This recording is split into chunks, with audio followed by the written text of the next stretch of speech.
Destination Nightmare, the B-Movie Podcast.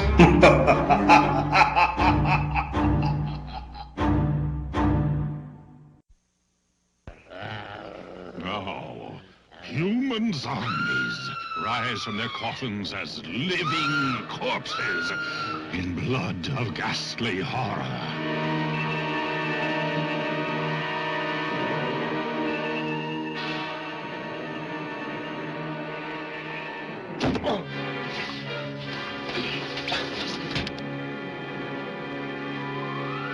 Voodoo witchcraft transforms beautiful women into 1,000-year-old mummies.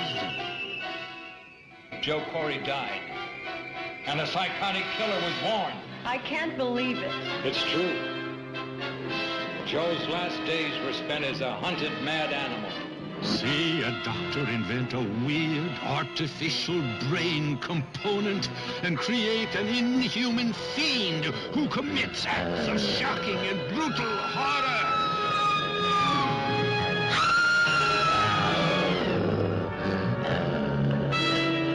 It's a frightening and fantastic visit with those who will not die, and they want your company now. He must possess the living to stay alive.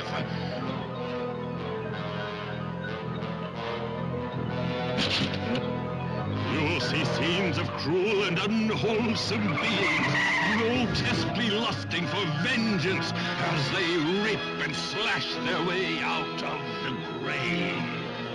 The zombies rise from their deathless sleep and stalk the city's dark streets for those lonely souls who will become their next tormented victims. To them, life is a nightmare of fresh corpses and dungeons of terror.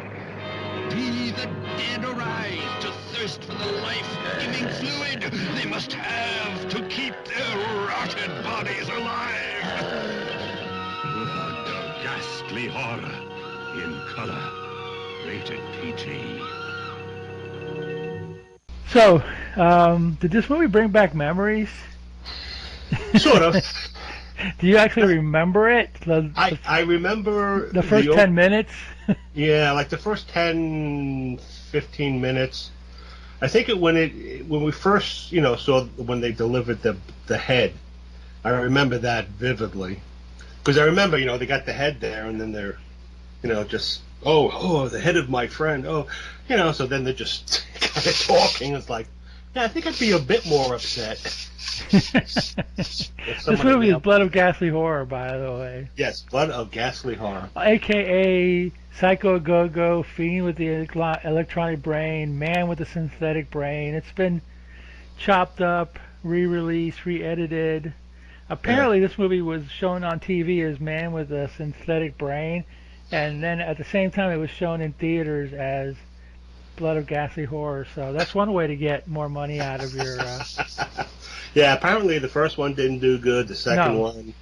the first one was just a jewel heist. Yeah, I think originally it was called something like Echo of Terror, and then they called it Psycho a Go-Go, and then they made it a horror movie, and then, typical B-movie shenanigans, which, we love. So you couldn't take it, huh? You looked at your dad and said, we're out of here. Yeah, because it was so, especially compared to the Dracula, because I saw this in the movie, in the drive-in. Right. My dad and I went, and we wanted to see In Search of the Real Dracula, or whatever that was. Yeah, In Search of Dracula, yeah. And that was pretty good, because they had, I think they had a scene with Christopher Lee as dressed up with the big mustache as Vlad Tepes, and they showed the castle. Well, here's the deal. Originally, like in 1970, Jess Franco decided he was going to make the most authentic Dracula movie by the book. So he directed a movie called I think it was called Count Dracula, with Christopher Lee, Howard Vernon, European guys or whatever. And the movie hadn't come out in the theater, I think in the States. I'm not sure if it played in Europe, but it hadn't come out in the States. So Sam Sherman or whoever put out In Search of Dracula took parts of that movie and inserted it into In Search of Dracula. So you're kind of seeing parts of that Count Dracula movie to guide you through the storyline of, In Search of Dracula or whatever. So. Well, if Sam Sherman put this out, it explains why it was linked with.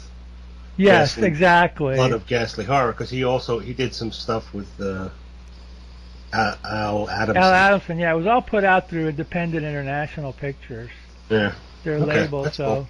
I think I was talking to my friend today, and I told him that I think I saw back in, it must have been like 74, 75. Yeah. I was at somebody's house in the afternoon on a Saturday, and I remember seeing that Dracula movie with Christopher Lee, and I was watching it, and my friend goes, "No, that's probably they had In Search of Dracula, because that movie didn't come out in the U.S. till video." I don't know if I'm right or wrong on it, but anyway, that was cobbled from scenes of the Jess Franco, supposedly most original by the book version of Bram Stoker's Dracula or whatever. So, okay. But yeah, I saw part of it on TV. And I remember the lighting, and I remember they made a big deal about it too in the magazines, like Bruce Lee. I almost said Bruce Lee, Christopher Lee with his mustache and all that stuff or whatever. Looking pretty cool. Yeah, and if you compare him to the painting, that famous painting of Vlad Tepes, they look a lot alike. Do they really? Okay. Yeah, Christopher Lee has that long aristocratic face and that large nose, and so did Vlad Tepes. Oh, well, there you go. All right. Now, nothing to do with this movie. No, nothing at all, unfortunately. I've seen this movie a few times already. I still kind of get lost in the middle of it or whatever, but because it's such a patchwork job. But I kind of enjoy these movies because it's just they're kind of fun to watch. They're a mess, but they're so lurid, and they've got so many stupid, bizarro, crazy ideas in it, and you kind of spend half your time. Well, some of us do. I don't know about everybody out there trying to figure out what came from what and what. Yeah. Yeah, there's a bit. It starts with a. It starts with a zombie killing somebody in the alley with a drug deal or something. I don't know. Yeah, and then some woman with some woman of the night or something. Yeah, and she hands him something. He hands her money back. Then it goes into the cops. Procedure. Yeah, the cops get in the head, and then that goes into a backstory of this jewel heist. Did you notice that? I noticed this with my friend. We watched it years ago. It was still a running joke. Did you notice when they delivered the head in a box to the homicide division? Did you notice that they called it homicide? No, I didn't notice. Yeah. Homicide. Maybe that's how they thought it was. Well, spelling was never Al Adamson's big point. Yeah, whoever, hey, deliver to the homicide. Okay, homicide. No. Yeah. So anyway, Tommy Kirk from Walt Disney movies and Beach Party movies. He's one of the detectives, and that head reminds him of an old case, I guess, the one with the jewel heist deal or something like that. Yeah. And that part of the jewel heist part is part of the Psycho A Go-Go movie. That's an old '60s movie. So now you're getting that 60s vibe. You're getting that '60s vibe. And in that one scene where they're in the elevator and the guy with the jeans and the jacket, that's actually Al Adamson. Yes. And he's the guy he's one of the bank robbers who gets killed by the crazy guy. Roy Morton or whatever, who looks like Sergeant Carter on crack or something. He's pretty cool. I mean, I like him. I think he's pretty. Effective or whatever. But he gets put through the paces in this movie. Let's put it that way. So. Yeah. So they. They're escaping from the jewel heist. This is the backstory. They're escaping from the jewel heist. And for some reason, they throw the bag of jewels over. They're on a low roof. They throw the jewels over the side into a truck that some lady... Into a pickup truck or something. Pickup truck. A lady and their kid are driving.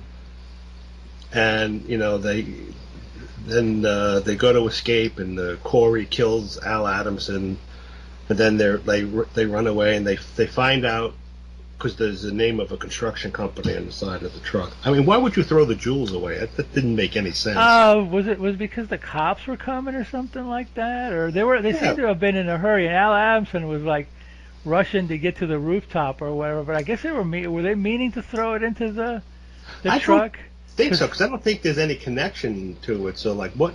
Maybe because the cops were coming and they figured we'd get rid of the loot and get it later. But anyway, yeah. The lady drives off, so they find out where the guy lives, who owns the construction company, and they beat him up to find out where the wife is. Well, before that, remember they go to the rooftop and they get into it with Al Adamson and they shoot him. Yeah, they shoot and kill him. And that's because he had thrown the jewels into the Al Adamson was the one who threw the jewels into the pickup truck or whatever. Yeah, so maybe they got pissed at him and. Yeah, or he was trying to it is confusing, but anyway. Yes. So anyway, they find the guy, beat him up. He doesn't tell them where she is, and then. For some reason, I think Corey finds out. I don't know if the wife was the wife was the singer, and she went up to Lake Tahoe with her daughter for some rest or whatever. So he goes to the club where she sings, and picks up this woman who knows where the wife went. In the Psycho A-Go-Go version, that woman, the one with the child. Her name is Tacey Robbins. She actually has a musical number in the beginning of it, which was cut out of this movie. Yeah, it starts off with her doing a movie of, like, I Love L.A. or something like that. I don't know. So she has more scenes, even though towards the end she has that long scene, which is actually pretty cool. But regardless, anyway. So he picks up a woman who knows where Tacey is, kills her, because apparently. Oh, there's another thing where you see in the flashback, the detective who's doing the jewel robbery case, which I think was the guy whose head was delivered. Yeah. Right. In the beginning of the movie, in the flashback, he's the one chasing Corey. So he goes to Dr. I don't know what's his name, Dr. John Carradine. Who says, Vanard or something like that. Yeah. Barnard or something. So he's like, he was like a vegetable. He was wounded in Vietnam, and I put a artificial electronic thing in his brain, and it was successful. It got him up and mobile and stuff, but he also has these crazy psycho episodes where he gets violent and kills people or beats people up and stuff. Yeah, that footage supposedly of Carradine and the detective, and then Carradine's explaining what's going on. That was shot by another director, supposedly added to by David Hewitt. Okay. So, and then it shows a clip of Carradine, like putting a guy. He puts like a freaking tub on his head or something like that. It's like a silver construction helmet. And he's zapping him. Zapping him and stuff. So then after Corey, the killer, kills the woman from the nightclub, right. He goes to Carradine and kills Carradine by electrocuting him in the same metal helmet. Yeah, right. And then he drives up to Lake Tahoe. We see the wife and the daughter get off the bus, and apparently when the daughter found the bag of jewels, and for some reason she took them out of the bag and put them in her dolly. That's right. Yeah, that's why the doll at the end. Yeah, right, yeah. So and then he's up and he's chasing her. So he picks her up, says, "Oh, your husband sent me to pick you up," and then they put her in a he kidnaps her with another guy, who I guess is part of the jewel heist crew. And they take her to a place, and then he tries to rough her up and rape her. And the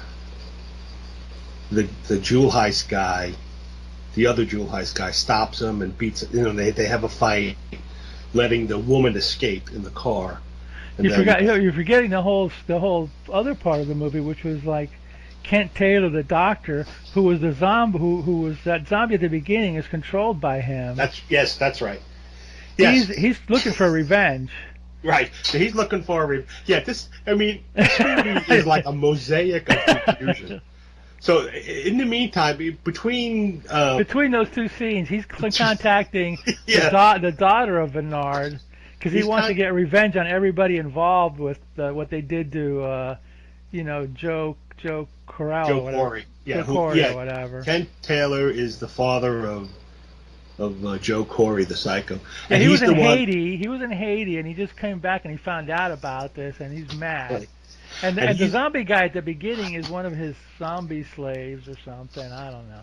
Yeah, and he's the one who mailed the head to Tommy Kirk, because Tommy Kirk was also in on the investigation, even though you don't see him in any of the flashbacks. Right. So because John Carradine's dead, the daughter who lives in Europe, what's her name? Something Carrol. Regina Carrol. That's Al Adamson's wife. Right. She comes to Nevada, right, or whatever. Yeah, Nevada to deal with the estate and the burial and stuff. And she's getting psychic or telepathic messages. Right. Come here, come. So she goes to the cop, Tommy Kirk. She tells him what's going on. They say, if somebody contacts you, let us know, and we'll keep the investigation going. So he calls her up, says, I'll meet you on the corner of so and so and so and so, because I have some of your father's papers that you probably want. So she calls the police, right? And Tommy Kirk and his sidekick partner are out. So another cop takes the message and then goes to investigate. It's an old guy. That guy is Regina Carrol's father in real life. I forgot about him. Yeah. That's cool. So he goes, so she's waiting on the corner. Kent Taylor comes and kidnaps her, and he injects her. He does something to. He kidnaps her, and then he cuts to the tale of her son. He starts explaining to her about. Well, before that though, he kidnaps her, and then the cop who took the message comes, and he sees what's going on. So he gets out with his gun. Then Kent Taylor sends Akro the zombie after him to kill the cop. So then, he takes her back to the lab. Straps her down. Arco's in his prison cell to keep him, safe or whatever.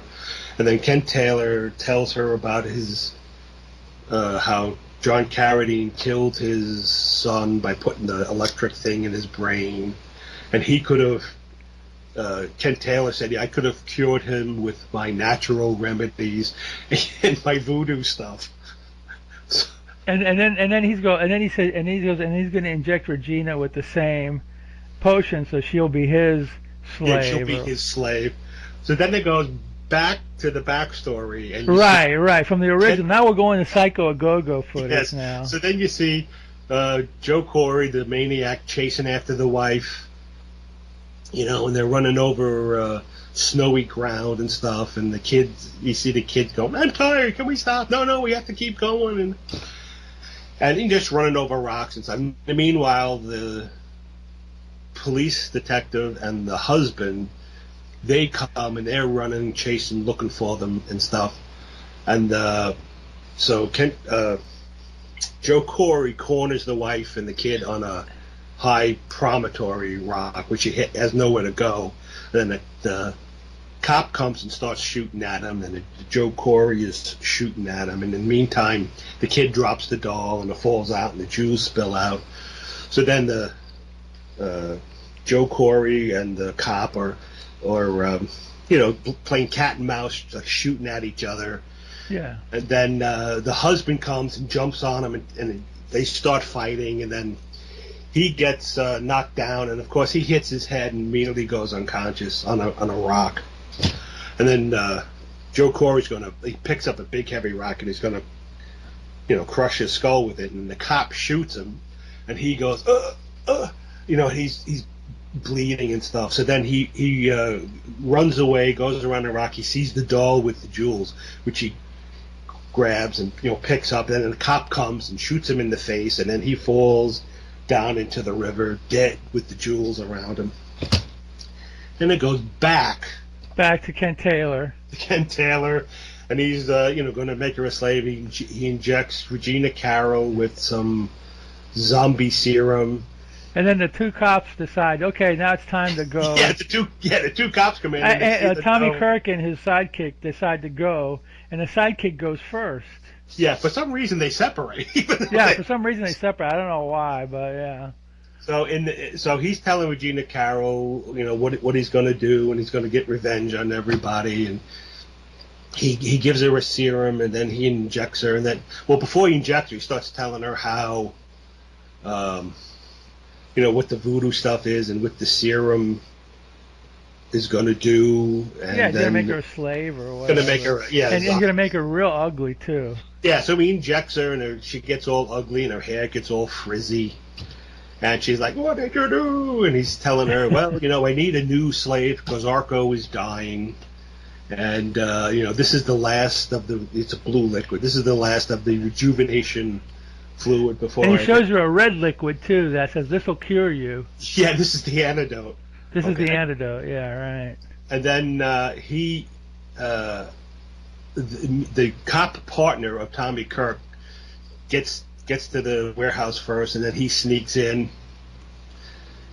And so then he comes in. He goes in and he points a gun at Kent Taylor. And he's like, okay, I got you now. Put it down or else I'm going to shoot you or whatever. And then he does not realizing that Akro is behind him. That's right. And this is before Regina Carrol had the injection. Yeah, before she had the injection. She's laying there looking at this, and instead of saying something like, hey, there's a zombie behind you. She's just like, nothing. And then in the other scene, the guy is standing in front of a mirror. Kent Taylor, to the right of Kent Taylor is a mirror, and you can see the zombie in the... Yeah, you can see the zombie in the background. Yeah, right. What's the guy? Hello? Do you not see yourself in the mirror and the zombie behind you? So the zombie kills the partner.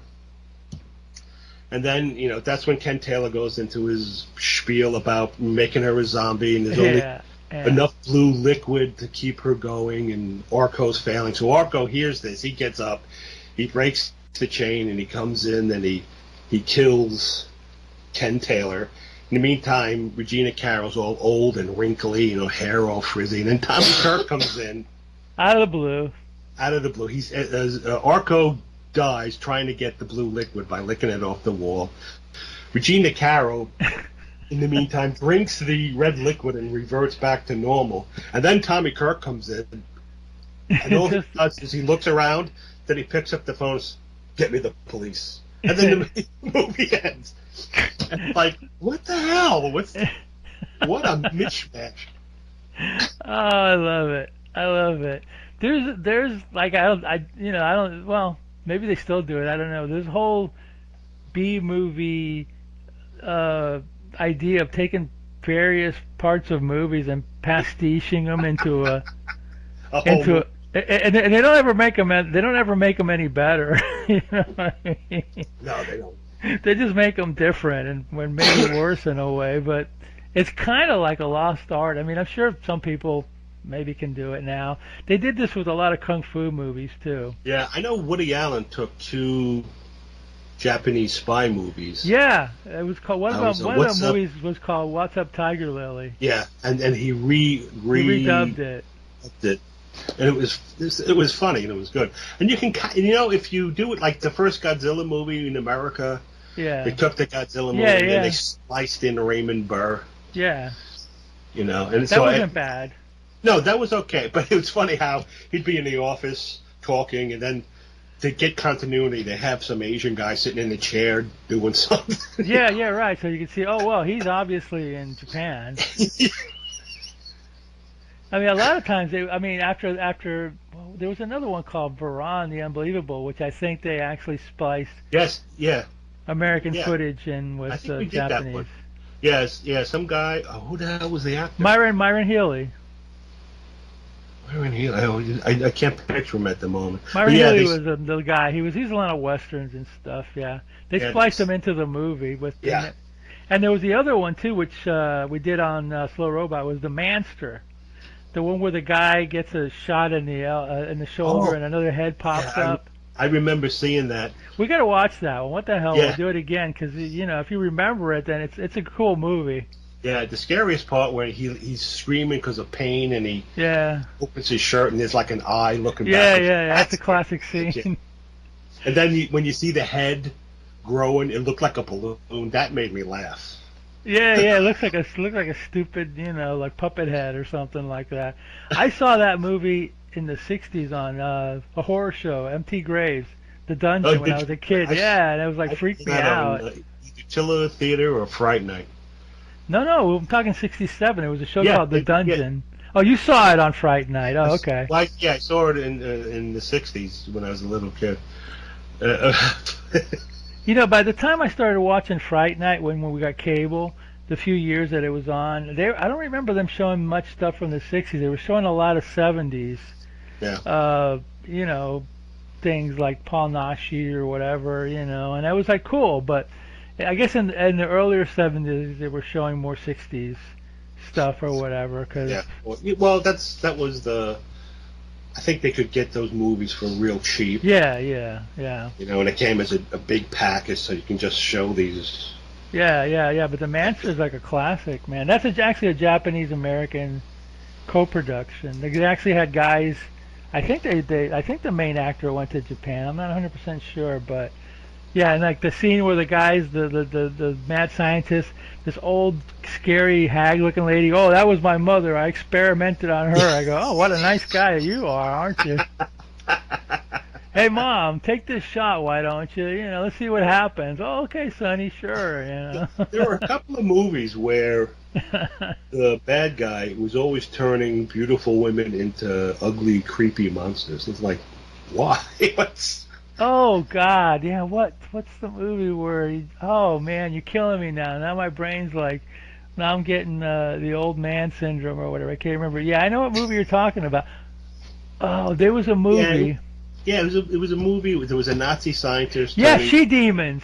She-Demons, that's it. Turning these jungle girls into monsters. Yeah, the three people land up on the island and they don't know it's like some Nazi island where they escaped, and then they got all these dancing girls, and then all of a sudden it's like you see one scene where they got all these skull faces on. Yeah. That had some creepy scenes in it. Yeah, he was doing an experiment. His wife was in That's right. His wife was in a concentration camp or something, right? Or something, or some explosion. And he was trying to revive her face. Yeah. Yeah, and when they're escaping, I think the island was going to be bombed. That's right. That's right. So in the end, it says, "Come with us." She says, "Oh, I can't," and because she's walking around with bandages on her face, and then she takes her bandages off in one scene. And you see like a skull. And that was creepy as hell. Yeah, that was creepy. That's like, that was unexpected, Yeah. Yeah, but no. Yeah, that was a cool movie, man. Yeah, She-Demons. We saw that on Slow Robot. That was with we did it too. Yeah, we did. We sure did. I forgot about that. Yeah, we did do it early on. Yeah, Yeah, that was what was her name? That lady was Sheena, Queen of the Jungle, Irish McCalla. Oh, that's right, Irish McCalla. Yeah, and I remember the guy. Was walking the main store. Was walking around at first without a shirt on. Yes. Dude, you have a dad body. Don't be bragging about those, like those God. Well, then there was the other one where the other kind of movies were, again, same idea. There was one that really freaked me out a long time ago. I'd gotten it on. Back in the mid '80s, I started getting Sinister Cinema. Their B movies, or the mail, the VHS tapes. Because it was movies that weren't showing on TV. And I remember the first two I got were Nightmare Castle with Barbara Steele, and Horror Chamber of Dr. Faustus, which is Eyes Without a Face. That's a creepy movie, Horror Chamber of Dr. Faustus. It's basically about a surgeon who has a car accident. His daughter's disfigured. And then he goes out and sends his female assistant, to find women to skin grafts to see if they can, fix her face again, but it's kind of like artistic and depressing. And there's one scene that really freaked me out where like it's like a 60s movie, early 60s, so you're like, okay.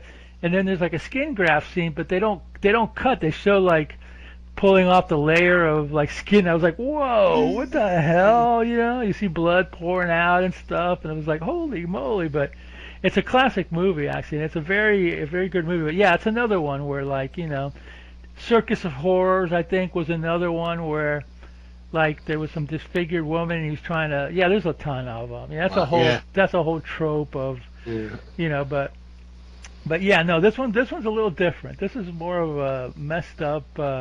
This is an attempt to like squeeze as much money out of this movie as you can by re-editing it and yeah, it's, like you said, he showed the one cut version on TV. Yeah. And the other cut version on, in drive-ins and stuff. And I mean, YouTube has the synthetic brain one on.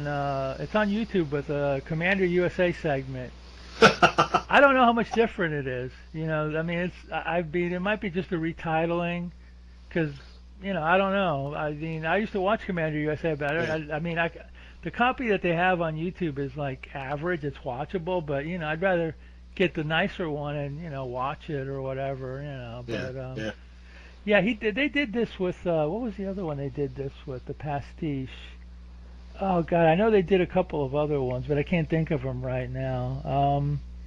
They did the Brain of Blood. No, that wasn't a pastiche, but this was a classic one. This was like a real jumbled mess. Well, the other, we watched Bloodbath, right? The one with the artist who. Yes. That's like 3 different movies too. Is it really? Yeah, that one's like started out with a Yugoslavian murder mystery or a heist mystery called Operation Tishin. Then they re-edited it, brought it to, and they titled it Point of Terror, which is still a crime movie. And then they did Bloodbath, where they took out all the crime elements and just made it a horror movie. And then they brought it to TV and called it Track of the Vampire and added 20 minutes of filler segments to make it even more of a vampire movie. So, yeah, that was Corman, So it's a time-honored. Yeah, tradition. Yeah, tradition. Yeah, I mean, Sam Sherman was not the first one to do this, but he did a crazy job on it or whatever. I mean, the Blood Island movies that they put out, Hemisphere, they weren't really re-edited or anything like that. What was the other one? I keep thinking there was another one.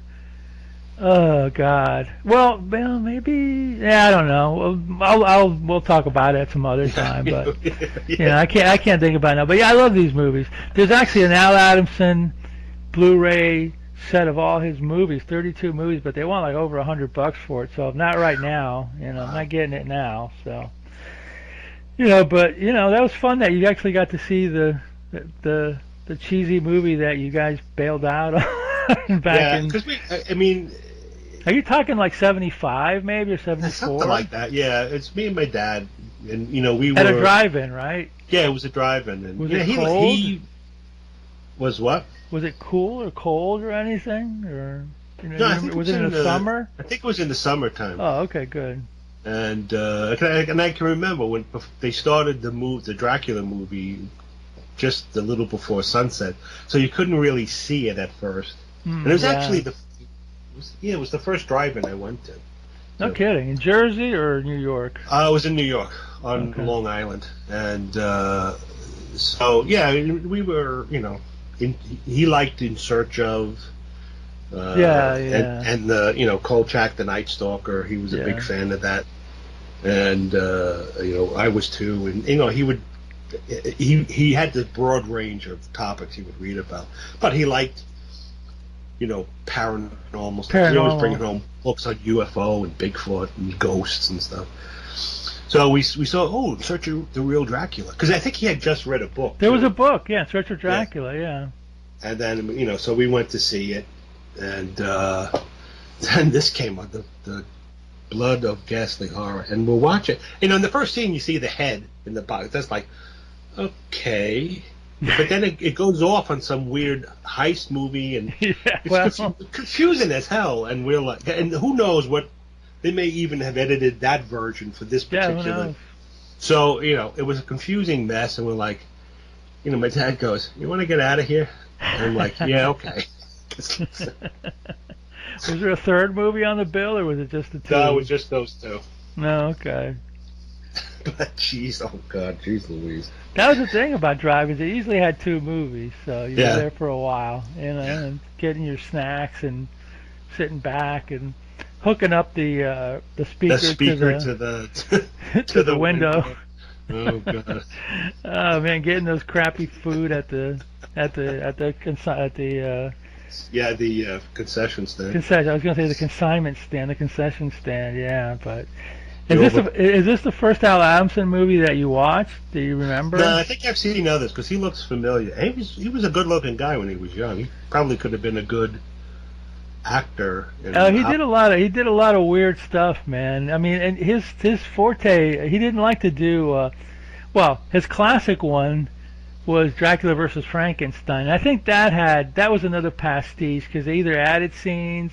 Right. Or did stuff too, but that was his classic one, and I think he is in one scene in that one too, But that's the one where it starts off with Regina Carrol gets a musical number, so it's like, oh boy, here she goes, In a movie called Dracula vs. Frankenstein, the first scene is like Regina Carrol doing her Las Vegas routine or whatever. They also did like those biker movies like Satan's Sadist or whatever, that stuff. That's great. It's great stuff for that era, what I mean? Yeah, it's fun. It's it's exploitation crap. And, never will be done again. The people can try to imitate it, but it's not going to be duplicated. Well, it's not going to be never that great either. These guys were set out to make real movies. Yeah. And now a lot of people who try to recapture that, they do it sort of like tongue in cheek or with a wink. Yeah. Yeah, so they lose that seriousness and earnestness of the. These guys are doing the best they can with what they had, which wasn't much, a few bucks and a few bucks here and there. So a few bucks here and there, and some footage and some old actors that would work for like they said Tommy Kirk worked on here for 2 days for $1,000, and he regrets it. He says this is the worst part of my career. Well, he complains about other movies that he did too, like movies that he did for what's his face, Larry Buchanan. So well, what his deal was, he was doing Disney movies, and then I guess something happened to him. He had a gay liaison or something, and Disney got rid of him or something. Yeah, got caught. Yeah, with a boyfriend or something. And then he did the Beach Party movies. Yeah, but he was also doing drugs at the time. He was doing drugs, and he's an alcoholic, and Yeah. I think he's still alive. One of the few that's still alive. Him and Frankie Avalon are still around, but yeah, he kind of fell from grace, and then he kind of dipped into these movies, and then he just quit, and probably went into business or something. I don't know, but. Yeah, he complains about Larry Buchanan movies too. He did Creature of Destruction and Mars Needs Women, and he calls Larry a cinematic assassin. Well, I don't know what he says about Al Adamson, but it can't be much better. Yeah. You know what I mean? But yeah, and Carradine was in tons of these movies. He was just making a buck. You know what I mean? Yeah. Well, I think they need to do a certain amount of hours of filming to stay in the Screen Actors Guild, and then you get a lot of benefits. Is that what it is? Okay. Something like that. Yeah, he actually Tommy Kirk died. He did die? In 2001. No kidding. I didn't know that. I thought he was still around today. Yeah. Wow. Okay. So my friend must have seen him right before he passed away. Oh, you saw him at a show or something? Yeah, he saw him at a show. He said he wasn't really too thrilled to be there, but he saw him at a show in California. Wow. Back in probably before 2001 or whatever. I thought he was still alive. Wow. Okay. So the only one left in those movies is probably Frankie Avalon. That's crazy. Yeah, he died. Let's see, where is it now? September 28th, 2001. At 79. He was that old back then? No way. Yeah. No, he wasn't What? 79 in 2001. That's what it says. Really? That's Yeah. what. I'm on the Wikipedia. Well, now I'm on the Frankie Avalon Wikipedia page. Yeah, and he's still around. He's still around. Yeah, he's still around. I think he's the only one. Yeah. Yeah, I think everybody else is pretty much from those movies.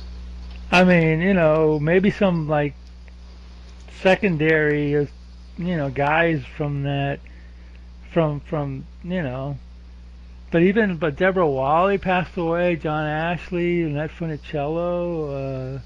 God, I can't think of that many. Yeah. There was that guy, I forget the guy who always played like Deadhead or... Oh, yeah. He was the son of somebody. Yeah, Joel, I think he's the son of Jody Joel. McRae was his name. Jody McRae, that's it, yeah. Well, on Seasons. Yeah, he passed away. No, he did not pass. I don't know if he did. I don't know if he did or not. I haven't, he did Jody McRae did and I watched it again on YouTube. No, he's Jody McRae. He's still alive? He's still around, yeah. No, he passed 2009. Damn. I know, man. This is what happens when you get old. You know who just passed away yesterday was Tom Verlaine. Remember the band Television? Like a punk band from the 70s? Oh, wow, vaguely. Yeah, they were one of those New York bands with Patti Smith and the Talking Heads and Blondie. They came from that era, like 75, 76. He just passed away. Wow. Yesterday, he was 73. So every week it's like boom, boom, boom. You know what I mean? Yeah, jeez. I know, what's his name? God, Tommy Kirk, I thought he was still around. Boy, my friend just caught him right before he passed. Wow. Crosby. Who's the guy in Crosby? David Crosby just passed David away. Crosby passed. Christine McVie just passed away. Yeah. The drummer for Bachman Turner Overdrive just passed. Jeff Beck, a biggie. Yeah, Jeff Beck. That was shocking. That was a shock. I mean, he could still play that. Oh, he was still touring. Yeah. He got some kind of what was it? Some viral meningitis or something. I don't know what the deal was, but yeah. So it's just like but Keith Richards still around. I don't think he can kill. I don't know what Keith Richards did. He's immune. I think that heroin. Maybe he's died and he's drinking that blue liquid. Yeah, there you go. There you go. I saw a meme. It said, we need to think of what kind of world we want to leave Keith Richards in the future. Yeah, really. Crazy. Well, the producer, Sam Sherman, he's still alive. He's on Facebook. Sam Is he really? Sherman. Yeah.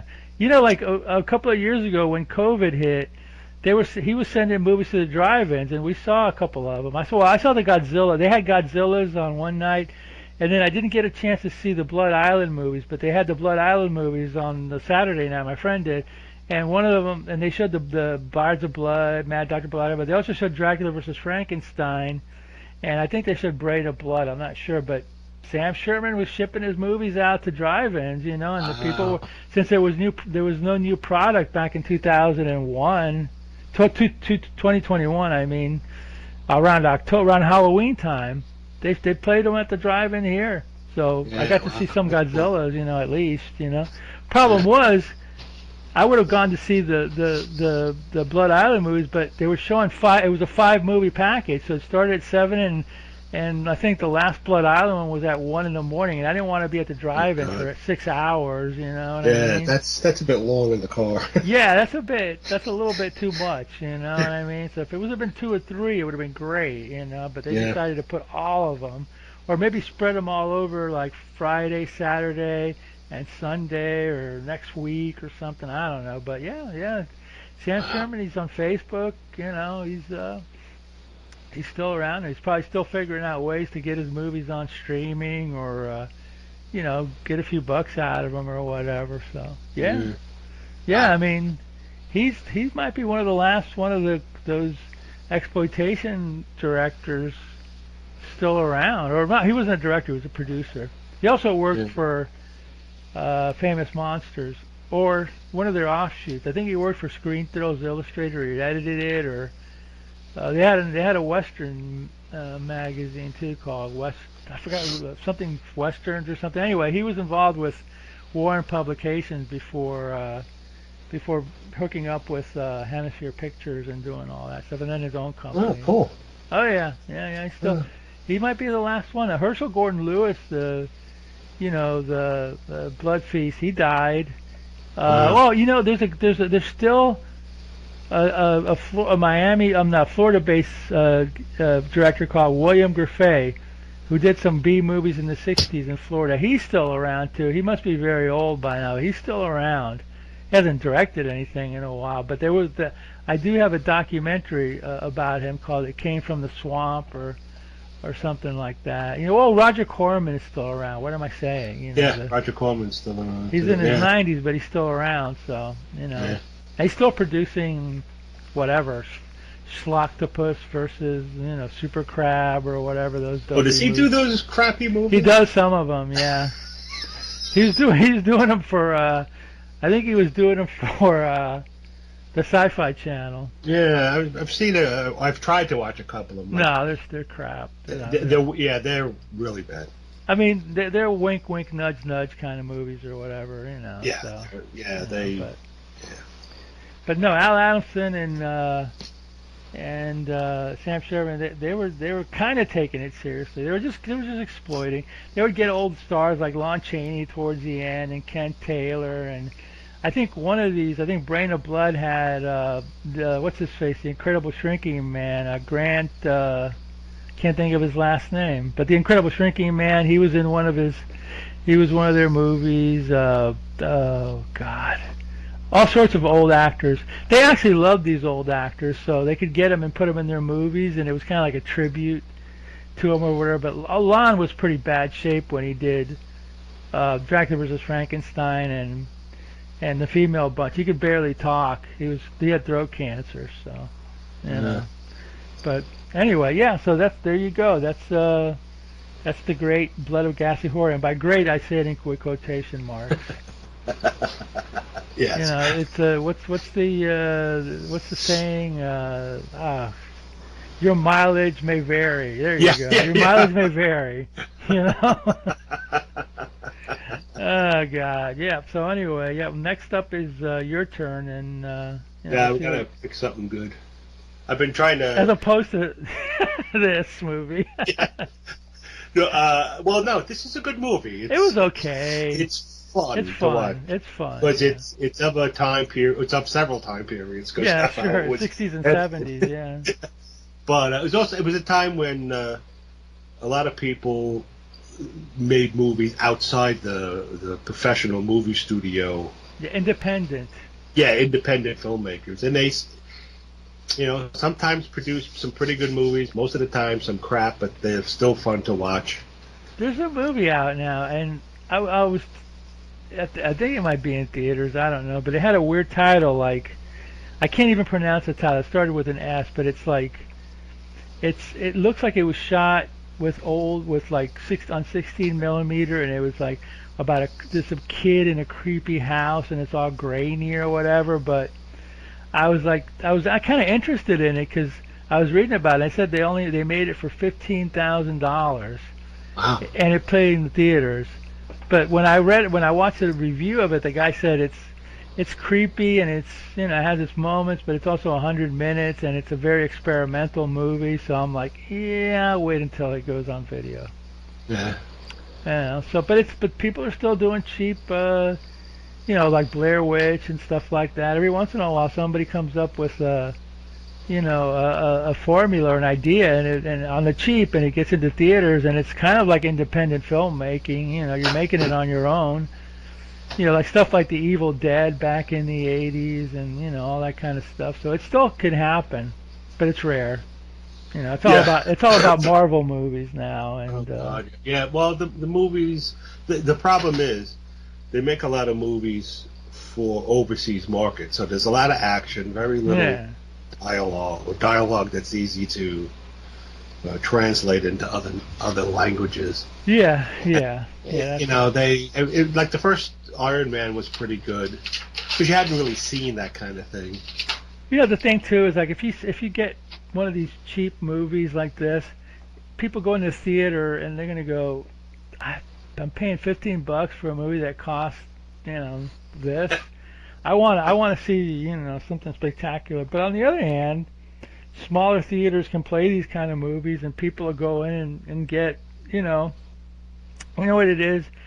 Even though you've seen the movie, you've never seen it in a theater with a group, so that's a different experience, So it's kind of like nostalgic, in a way, So. Is the movie Skinnamarink? That's it. Okay. That's it. I see that if you watch a trailer for it, it looks creepy as hell. Yeah, all right. It looks like it's shot real grainy, and it looks like it's like some cheapo trailer from the 70s. Cool. And they even kind of like do a little like kind of nod to like the 70s. But apparently somebody said it's like Poltergeist directed by David Lynch. That sounds cool. That sounds cool. No, go ahead. It's directed, produced, and written by the same guy, Edward Kyle Ball. Right. So usually, when the guy has that much control, sometimes you can get a real good movie. You can get a real good movie, yeah. Sticking their fingers in and saying, "Well, do this, do that." And, although it has on Rotten Tomatoes, it has a 43% audience score. But the way people are today with very short attention spans. Like me, 100 minutes is a lot for a B movie, a horror movie, especially one where that's true. Especially one where like it's experimental, I mean, so it's kind of like, I don't know. You can watch reviews of it online and take it for what it is. I think it's in theaters. It might be gone by now, but I'll watch it on. Watch it on video. Yeah, when it comes on TV, streaming or something like that, So. All right, well, that's it for Blood of Ghastly Horror, the classic Al Adamson, Sam Sherman movie. In a couple of weeks, we'll have another classic of sorts, which Roddy will pick from from his vault of horror treasures. The Vault of Ghastly Horror. The Vault of Ghastly Horror. That would have been a good name for the show, the Vault of Ghastly Horror. I kind of like it actually. Or a comic book, the Vault of Ghastly Horror. Yeah, it sounds really good actually. Yeah, it does. I like that, but we're Destination Nightmare Movie podcast, so that's what we are. So, but in the meantime, while we're waiting for the next show, Roddy wants you to watch more movies. I want you to watch them too, but Roddy says it better than me.